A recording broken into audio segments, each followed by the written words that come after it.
इस दुनिया का सूरज और है, इस दुनिया का चांद और है, इस दुनिया के सितारे और है। हम एक दुनिया में रहते हैं। तो यीशु मसीह ने क्या कहा, जब तक मैं दुनिया में हूं,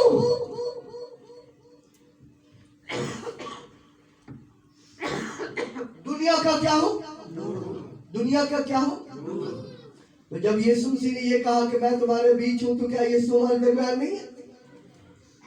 फिर यीशु ने ये क्यों कहा कि जब तक, ये जब तक का लफ्ज जो है एक मुद्दत को जाहिर करता है, वक्त की मियाद को जाहिर करता है, वक्त की हद को मुकर्रर करता है, जब तक का लफ्ज जो है। इसलिए यीशु ने कहा, जब तक मैं तुम्हारे दरमियान हूं, मैं क्या हूं, दुनिया का क्या हूं, मैं क्या हूं, मैं दुनिया का नूर। तो यीशु ने ये बात क्यों कही? याद रखिए कि यीशु ने जो कुछ कहा वो बड़ा अहम है। क्यों कहा? दुनिया से मुराद हम क्या लेते हैं? अगर हम यूहन्ना की इंजील पहला बाब पढ़े, दिखाइएगा यूहन्ना की इंजील पहला बाब,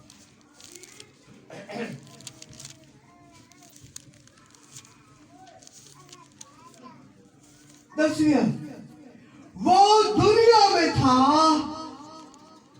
और दुनिया उसके वसीला से पैदा हुई। दुनिया किसके वसीला से पैदा हुई? अगर हम शुरू में देखें यूहन्ना की इंजील पहला बाब, तो लिखा है एन आर हे हो लोगास हो थयोस, यानी कि असल में कलमा था और कलमा खुदा के साथ, और कलमा खुदा था। और आगे लिखा है यही इब्तिदा में खुदा के साथ है, यानी कलमा। सब चीजें उसके वसीला से पैदा हुई, यानी कलमा के वसीला से। कलमा है, खुदा का कलमा है जो चीजों को खल्क करता है, जो चीजों में फितरत को जन्म देता है। फितरत का बनाने वाला कलमा खुदा है। ये जो हमारी इंसान में फितरत पाई जाती है ना, ये खुदा के कलमे ने इंसान को एक फितरत दी। और सिर्फ यही नहीं, दुनिया में, कायनात में, यूं कहना चाहिए कायनात में कोई भी ऐसी चीज नहीं है जिसे खुदा के कलमे ने एक फितरत नहीं दी। और जब आप उस माहौल को बदल दें तो कुछ भी नहीं हो सकता। फॉर एग्जाम्पल, अगर एक पौधा है तो उसको खुदा ने फितरत दी है। बहुत से पौधे हैं जो आप यहाँ इस शहर में देख सकते हैं, पंजाब की तरफ जाए तो वो पौधे आपको नहीं मिलेंगे। क्यों? खुदा ने उनको फितरत ऐसी दी है कि वो इस माहौल में पल सकते हैं और उस माहौल में नहीं।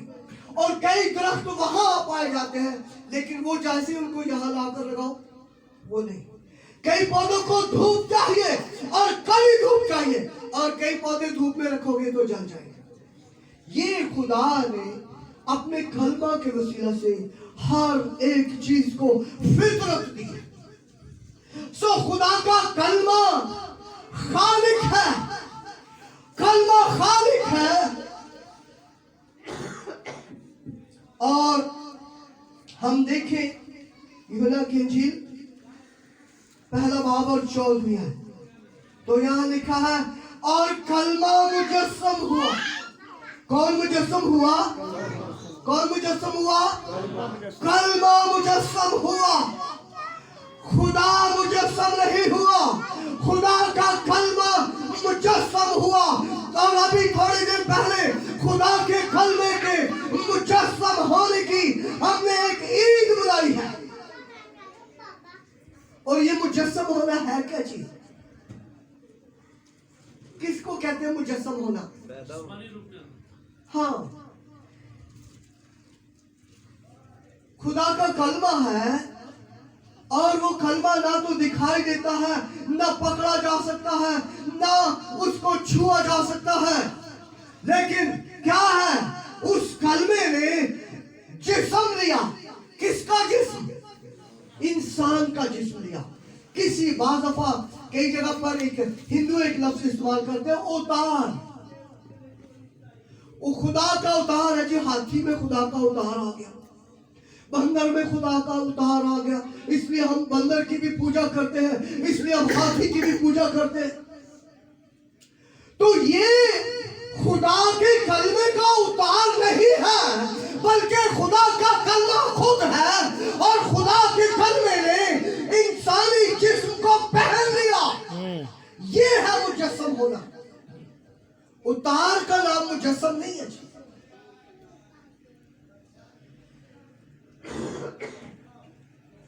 सो खुदा का कलमा मुजस्सम हुआ, और वो जो मुजस्सम हुआ, कलाम मुकद्दस में कहा गया कि तू उसका नाम क्या रखना, क्या रखना, यीशु रखना।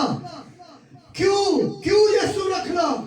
क्योंकि वो अपने लोगों को उनके गुनाहों से क्या देगा, निजात देगा। तो यीशु ने कहा जब तक मैं दुनिया में हूं, ये जो हालत है ये एक क्वेश्चन मार्क। जब तक मैं, कितनी देर? यीशु मसीह तकरीबन 30 बरस का था जब उसने खुशखबरी की मुनादी शुरू की, आसमान की बादशाही का ऐलान किया, आसमान की बादशाही की मुनादी की कि आओ तौबा करो क्योंकि आसमान की बादशाही नजदीक आ गई है। और यीशु मसीह ने यह मुनादी की और फिर लोग ईमान लाए और आसमान की बादशाही में दाखिल हुए। फिर यीशु मसीह तकरीबन 3.5 वर्ष के बाद पकड़ लिया गया और सलीब पर चढ़ा दिया गया और यीशु मसीह मर गया। मरने के बाद क्या हुआ? दफन हुआ।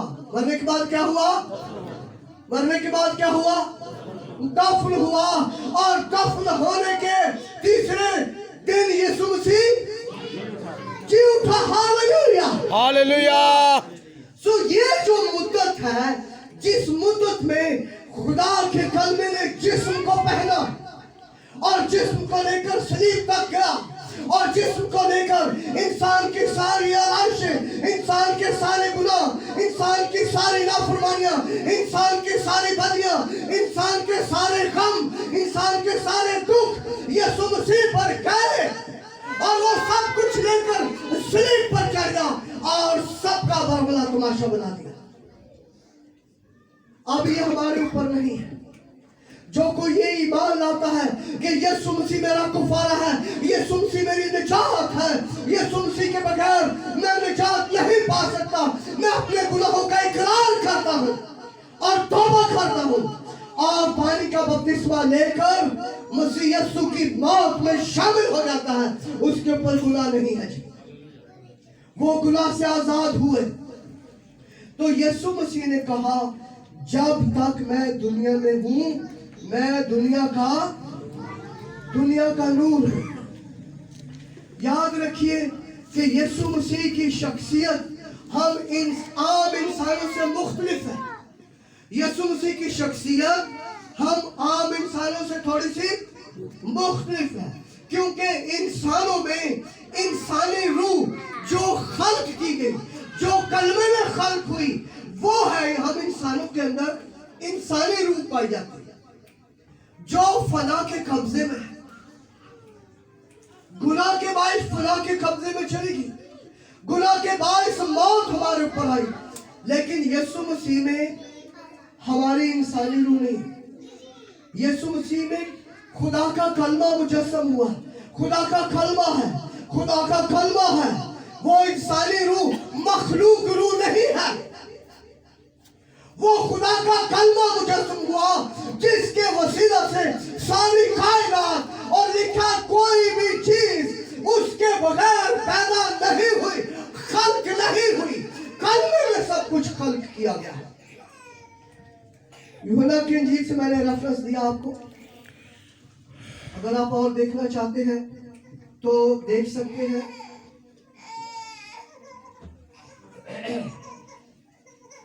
कलूसियों का खत उसका पहला बाब 15वीं आयत।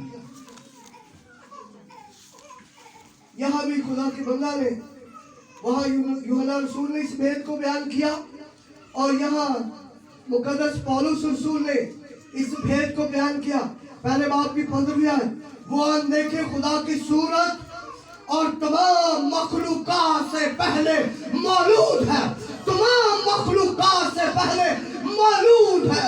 वो मौजूद है, मुकद्दस है। क्या हम यीशु मसीह को बेटा सिर्फ इसलिए कहते हैं कि वो मरियम से पैदा हुआ? नहीं, बल्कि वो तो पहले ही मौजूद है और खुदा से मौजूद है, क्योंकि वो कलमा खुदा है और वो खुदा से मौजूद हुआ। यानी खुदा में से निकला। खुदा में से निकलने के लिए लफ्ज मौजूद इस्तेमाल किया गया है, इसलिए। और जब वो मरियम से पैदा हुआ तो उसके लिए क्या कहा गया? वो मौलूद मुकद्दस खुदा का बेटा कहलाएगा। है वो खुदा का बेटा, ये कहलाएगा। हाँ, कहने को तो हम किसी को भी कहते हैं, बेटा नाकार है का, किसी को भी कह देते ये मेरा बेटा है, ये मुतलबा बेटा है। कौन सा बेटा है? बेटा है और कहलाएगा, इसमें फर्क है। जब वो बदन में है, इस जिस्म में, ये जो हमारा बदन यीशु मसीह ने पहना, इस बदन में वो खुदा का बेटा कहलाया। और जब वो कलमा खुदा है तो वो खुदा का हकीकी बेटा है। देखिए जरा यूहन्ना रसूल का पहला खत,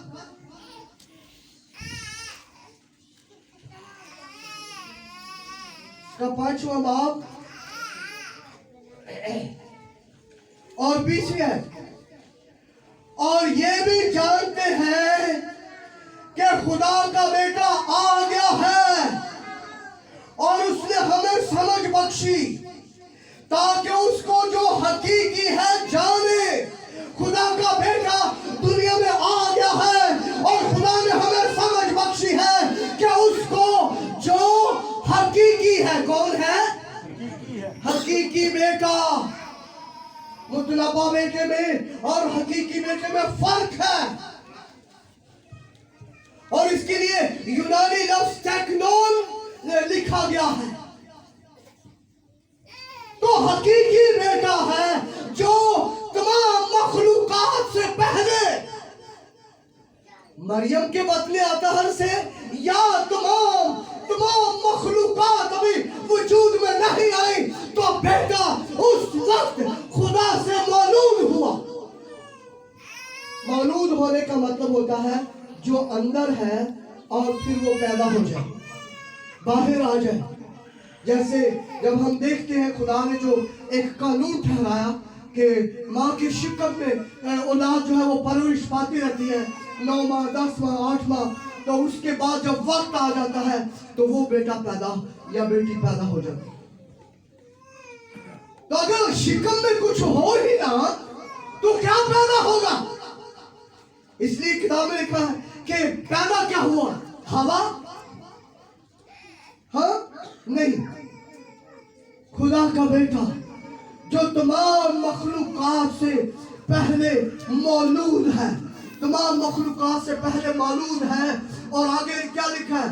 क्योंकि उसी में यानी कलमे में मौजूद मुकद्दस में तमाम चीजें पैदा की गई, आसमान की हो या जमीन की, देखी हो या अनदेखी, तख्त हो या रियासतें या हुकूमतें या इख्तियारात, सब चीजें उसी के वसीला से यानी कलमा खुदा के वसीला से, सब चीजें उसी के वसीला से पैदा हुई, उसी के वसीला से और उसी के मौत से पैदा हुई। कोई चीज भी उसके बगैर पैदा नहीं हुई। तो यीशु मसीह की शख्सियत हम इन आम इंसानों से फर्क शख्सियत है। यीशु खुदा का कलमा है और कलमा खुदा मखलूक नहीं है। कलमा खुदा मखलूक नहीं है बल्कि खालिक है। क्या है जी? खालिक है। इसलिए यीशु मसीह ने जब जिस्म पहना तो उसने कहा जिस्म की हालत में, जिस्म पहने हुए, इंसानी जिस्म पहने हुए, जब तक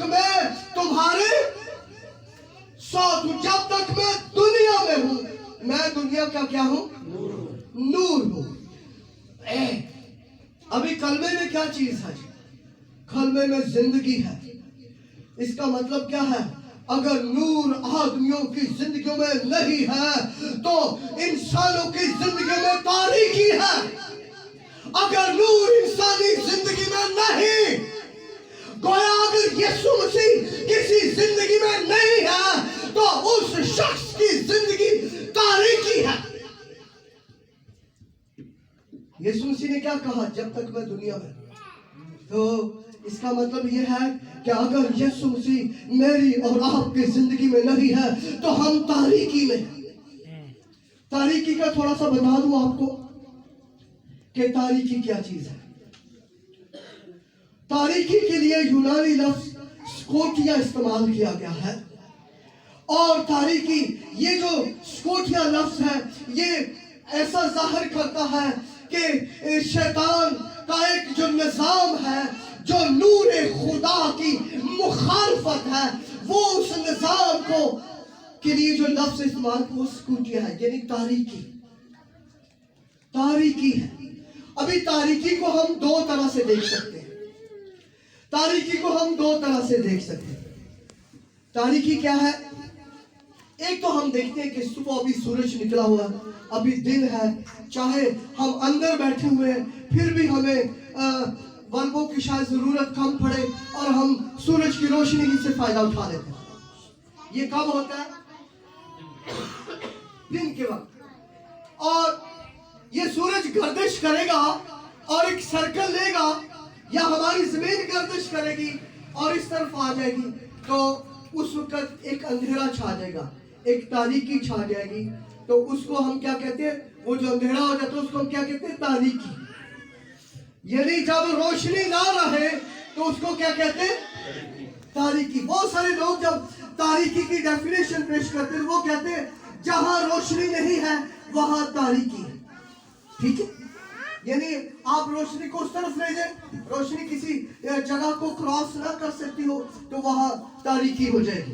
लेकिन कलाम मुकद्दस क्या कहता है? निकालिए जरा यशायाह नबी का सहीफा, उसका 45वां बाब।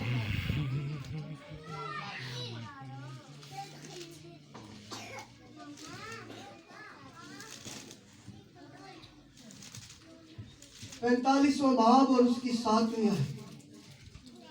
6 आयत में पढ़ते हुए लिखा है, ताकि मशरिक से मगरिब तक लोग जान ले कि मेरे सिवा कोई नहीं, मैं ही खुदावंद हूं, मेरे सिवा कोई दूसरा नहीं, मैं ही रोशनी का मौजूद। खुदा क्या कह रहा है? मैं ही रोशनी का मौजूद, यानी रोशनी को खल्क करने वाला, बनाने वाला हूं। ये जो रोशनी है ये कौन सी है? वो जो हम कह रहे हैं यीशु मसीह ने जिसे कहा कि मैं कलमा खुदा, नूर खुदा हूं, वो, या ये रोशनी जो चांद और ये जो बताया गया है ये वो रोशनी है जो हमें सूरज में, चांद में, सितारों में और सियारों में और कहकशाओं में दिखाई देती है।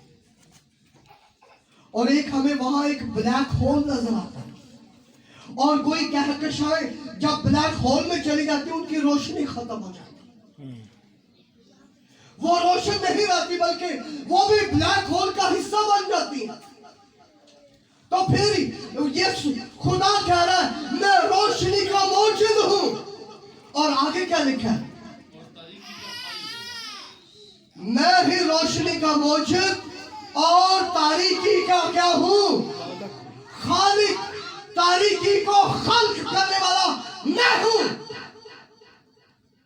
अब कैसे देखेंगे तारीकी को? जरा हम सूरज को या जमीन को घुमाकर देखें और इस तरफ रोशनी पड़े और इस तरफ ना पड़े तो ये तारीकी है, इसका मौजूद खुदा। और ये जो तारीकी है, तारीकी का मौजूद खुदा ने तारीकी रखी है, तारीकी को खल्क किया है। सिर्फ ये नहीं है कि हम रोशनी को दूसरी तरफ ले जाए तो एक तरफ दूसरी तरफ अंधेरा हो जाएगा, बल्कि खुदा ने तारीकी को खल्क किया है, ऐसे एक अलग हैसियत दे रखी है खुदा ने तारीकी को।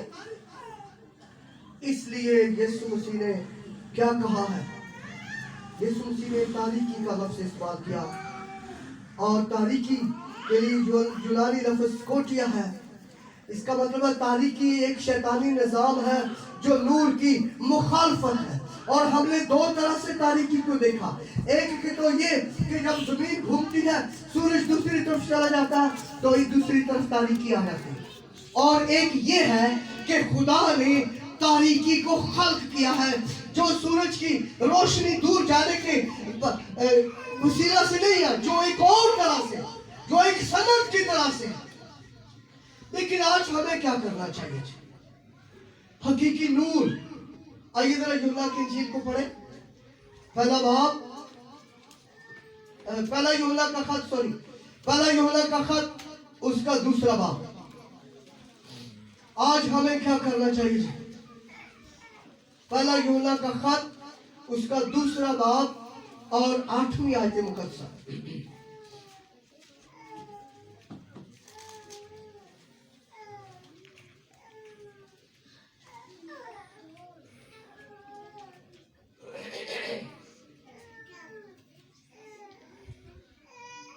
लिखा है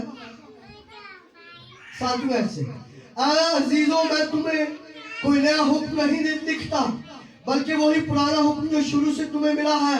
ये पुराना हुक्म वही कलाम है जो तुमने सुना, फिर तुम्हें एक नया हुक्म लिखता, और ये बात उस पर और तुम पर सादिक आती है, क्योंकि तारीकी मिटती जाती है और हकीकी नूर चमकना शुरू हो गया है। जो कोई ये कहता है कि मैं नूर में हूं और अपने भाई से अदावत रखता है, वो अभी तक तारीकी ही में है। हमारी नूर के साथ रिफाकत, हमें जो कलमा मुजस्सम है उसके वसीला से नूर बनाया गया है। देखना चाहते हैं? कुलसियों पहला बाब और उसकी 12वीं आयत।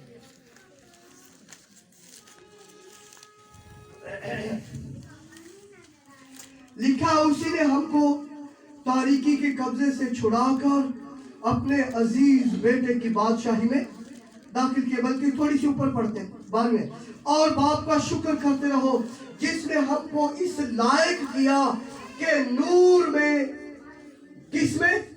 नूर में, किसमें? नूर में मुकद्दसों के साथ मेरास का हिस्सा पाए। ये जो मुकद्दसों की मेरास है नूर। मुकद्दसों की मेरास क्या है? क्या है? ऊंची बोले फिर। मुकद्दसों की मेरास क्या है? नूर। क्यों जी भाइयों, मुकद्दसों की मेरास क्या है? नूर। यीशु मसीह ने कहा कि मैं दुनिया का नूर हूं, फिर उसने कहा तुम दुनिया के नूर हो। जब उसने हमें नूर बनाया है तो ये नूर जो है ये मुकद्दसों की मेरास है। और हमने पढ़ा है कि जब तुमने मुकद्दसों के साथ मेरास पाई है, कुलसियों का खत उसका पहला बाब 12वीं आयत, और बाप का शुक्र करते रहो जिसने हमको इस लायक किया कि नूर में मुकद्दसों के साथ मेरास का हिस्सा पाए। मुकद्दसों की मेरास में हम नूर में मुकद्दसों की मेरास में हिस्सा पाए। तो खुदावंद यीशु ने आपको नूर में मेरास बख्शी। लेकिन क्या हम चमक रहे हैं? क्या मसीह का नूर हम में है? क्या मसीह का नूर हमें चमकता धमकता दिखाई देता है? और अगर हम और थोड़ा सा देखें कुलसियों का खत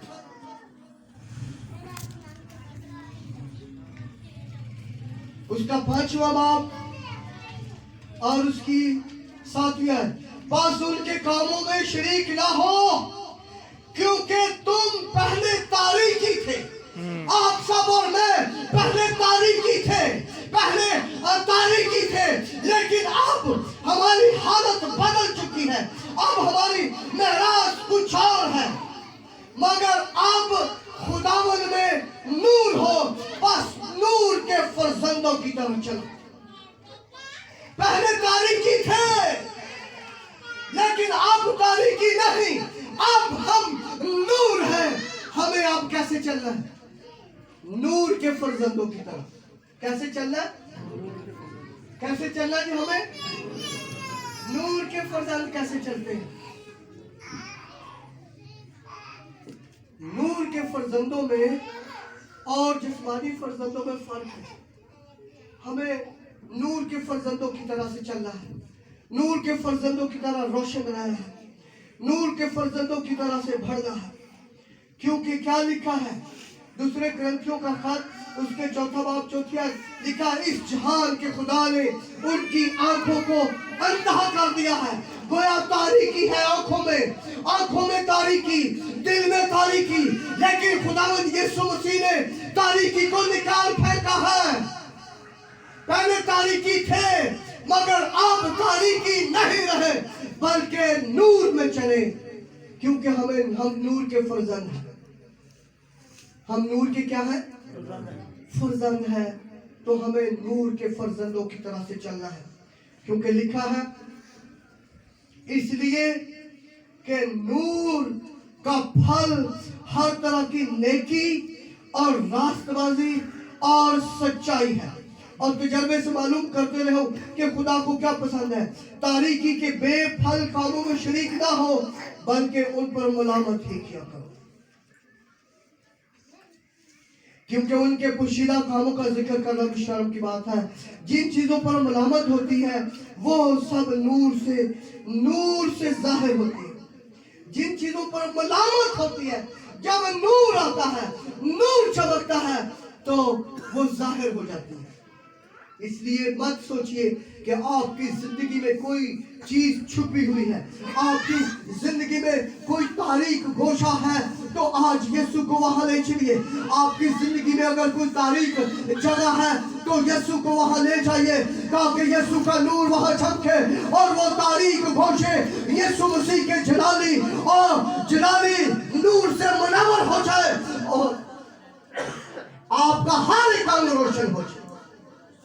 कोई चीज पोशीदा नहीं। इसलिए आइए आज हम देखें कि हम अपनी जिंदगी में नूर के फर्जंदों की तरह से चल रहे हैं या कि तारीकी के हाकिमों की तरह। अभी तारीकी के हाकिम की बात मैंने छोड़ दी। तारीकी के हाकिम को तर्क करें और अपनी जिंदगी में यीशु मसीह को और यीशु मसीह के जलाली नूर को आने दें और ये जान लें कि आप नूर के फर्जंद हैं और जरूर है कि आप नूर के फर्जंदों की तरह से चलें। खुदा इस कलाम के वसीला से मुझे और आपको बरकत दे। अपनी आंखें बंद कीजिए।